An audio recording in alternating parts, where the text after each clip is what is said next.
All right, so my last video here is going to be on my favorite question that I got asked of anyone on there. I got asked 6 questions, and this was by far my favorite. So thank you, Scott, for bringing me this question. So Scott asked me to break down a day in the life of a productive agent and also a day in the life of a productive broker. So I'm going to break down the agent one first.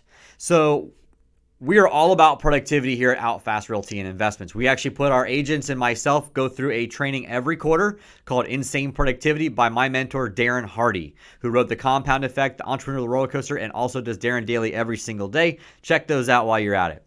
So there are only 3 things that a real estate agent does every single day to be the most productive. 3.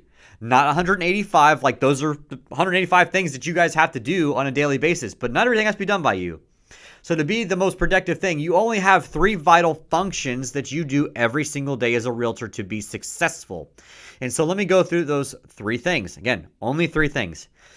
Number 1 is prospecting. So basically you're marketing. You're out there finding leads, going through leads, marketing to those buyers or sellers. That's prospecting. That is the number 1 thing you should be doing every single day as a real estate agent. If that's not the first thing you do when you wake up every day as an agent, you're doing something wrong. Number 2, this is pitching the listing or pitching your buyer on why to work with you.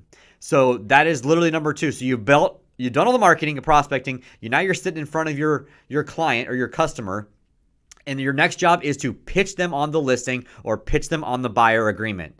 Because once you get that done, you get to do the next part, which is number 3, negotiating contracts. That's it. That's number 3. You're negotiating on behalf of your seller and or your buyer. And so what that means is that you are only doing those 3 things: marketing and prospecting, pitching the listing for a seller, pitching a buyer to work with you. Number 3, negotiating that contract. All the other 182 things that a real estate agent does on a daily basis in part of a transaction can be done by someone else. So those are the 3 things that a real estate agent should be doing on a daily basis to stay productive. Now, on the broker's side, it's a little bit different, but it's not that much different. Number 1 is still prospecting. Going out there looking for more agents to bring onto their team to make sure that their brokerage can stay sufficient or can stay viable is number 1. So you're pitching that. We're obviously always doing prospecting for leads as well and more people to bring onto our team as agents. And we're obviously doing a ton of marketing to let our brand be known more in the Tampa Bay area, and then hopefully across the state, and then hopefully across the world or the country, and then maybe the world.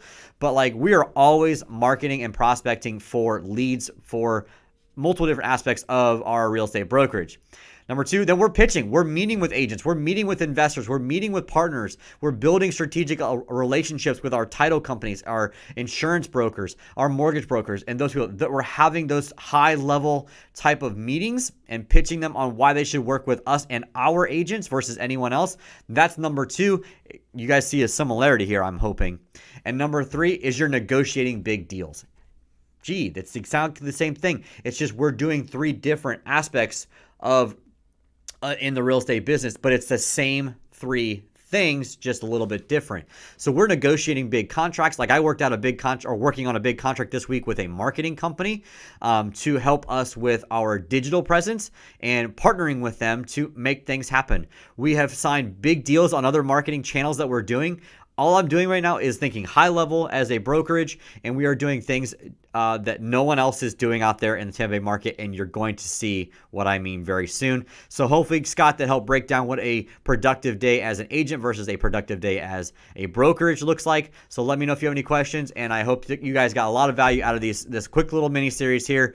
Hope to see you guys on the next version of my Greg Segs. See you later.